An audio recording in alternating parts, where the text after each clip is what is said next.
નમસ્કાર મિત્રો, આજના પહેલા અપડેટ આવી રહ્યા છે શાળામાં ભરતીને લઈને। હા મિત્રો, કાયમી ભરતી નહીં પરંતુ જ્ઞાન સહાયકોની ભરતી, તેને લઈને ઓફિશિયલ ફોર્મ સાથે સૂચનાઓ આપી દીધી છે, જે તમે અહીંયા જોઈ શકો છો।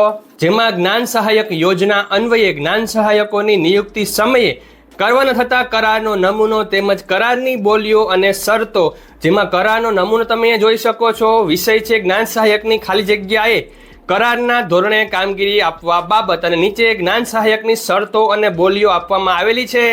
તો જ્ઞાન સહાયકો માટે આ જે ફોર્મ છે, આ જે નિયત નમૂનો છે, તે મુજબ જ તેમને આ અરજી ફોર્મનો નમૂનો આપણે યુઝ કરવાનો છે તેવી વાત કહેવામાં આવી રહી છે।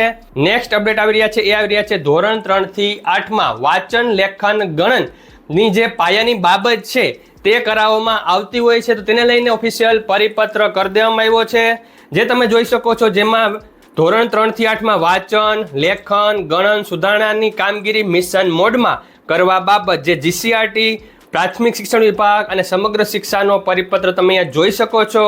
નિપુણ ભારત મિશન અંતર્ગત માર્ગદર્શિકા આપવામાં આવેલી છે, જેમાં મુખર વાંચન અને વાંચન અર્થઘટન, શ્રુત લેખન અને સ્વતંત્ર લેખન અને ગણનની વાત કરવામાં આવેલી છે। સાથે સાથે વર્ગ દીઠ મોનિટરિંગ ફોર્મ પણ આપવામાં આવેલું છે, તેનો નમૂનો તમે અહીંયા જોઈ શકો છો। ત્યારબાદના મહત્વના અપડેટ આવી રહ્યા છે, એ વ્યસનથી વીરગાથા પ્રોજેક્ટ 2.0 નું કાર્યક્રમ અમલીકરણ કરવા બાબત, જે તમે જોઈ શકો છો। જે પરિપત્ર કરવામાં આવેલો છે કે આ પ્રોજેક્ટ છે તેની સ્થાપના 2021માં શૌર્ય પુરસ્કાર પોર્ટલ એટલે કે જીએપી હેઠળ કરવામાં આવેલ હતી, અને તેનો મુખ્ય ઉદ્દેશ છે કે શૌર્ય પુરસ્કાર વિજેતાઓના બહાદુરી ભર્યા કાર્યો અને તેમના જીવનની વાર્તાઓ વિદ્યાર્થીઓ સુધી પહોંચાડવાનો છે। નીચે એની શ્રેણી આપવામાં આવેલી છે કોષ્ટકમાં, જેમાં ધોરણ 3 થી 5, ધોરણ 6 થી 8 અને ધોરણ 9 થી 12 ની પ્રવૃત્તિઓ આપવામાં આવેલી છે, અને ધ્યાનમાં રાખવાની બાબતો પણ અહીંયા આપવામાં આવેલી છે, જે પરિપત્ર જીસીઆરટી દ્વારા કરવામાં આવેલો છે। ત્યારબાદના મહત્વના અપડેટ આવી રહ્યા છે કે નિપુણ ભારત મિશન અંતર્ગત નિપુણ પખવાડાની ઉજવણી કરવા બાબત, જેમાં પ્રાથમિક શાળાઓમાં બાલવાટિકા ધોરણ 1 અને ધોરણ 2માં આ લાગુ પડશે, તેનો પરિપત્ર તમે અહીંયા જોઈ શકો છો। જેમાં સ્ટેટ પ્રોજેક્ટ ઓફિસ દ્વારા કરવામાં આવેલા આ પરિપત્રમાં બાલવાટિકા ધોરણ 1-2 માટે નિપુણ પખવાડાની ઉજવણી દરમિયાન આ બાબતોને ધ્યાનમાં રાખી અમલીકરણ કરવાનું રહેશે, જેનો સમયગાળો અહીંયા કહી દઉં છું કે તારીખ 6/11/2025 થી 22/11/2025 દરમિયાન કરવાનો રહેશે, તેવી વાત કરવામાં આવેલી છે। ત્યારબાદના મહત્વના અપડેટ આવી રહ્યા છે, એ આવી રહ્યા છે શિષ્યવૃત્તિ પરીક્ષાને લઈને।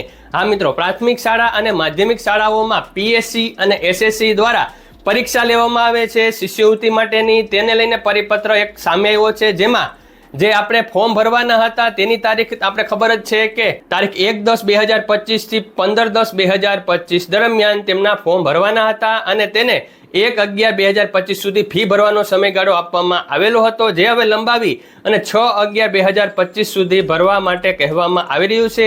જેને હજી ફી ભરણ બાકી હોય તે હજી 6/11/2025 એટલે કે આવતીકાલ સુધીમાં ફી ભરી આપે તેવો રાજ્ય પરીક્ષા બોર્ડનો પરિપત્ર તમે અહીંયા જોઈ શકો છો।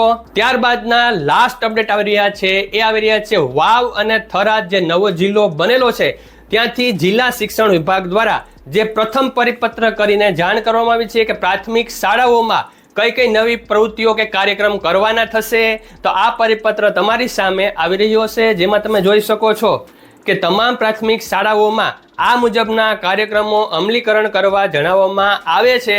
તો મિત્રો, આ તમામ કાર્યક્રમો છે તેની સૂચિ આપવામાં આવેલી છે, જે તે પ્રાથમિક શાળાઓ એટલે કે તે જિલ્લાની પ્રાથમિક શાળાઓને અનુસરવાની રહેશે।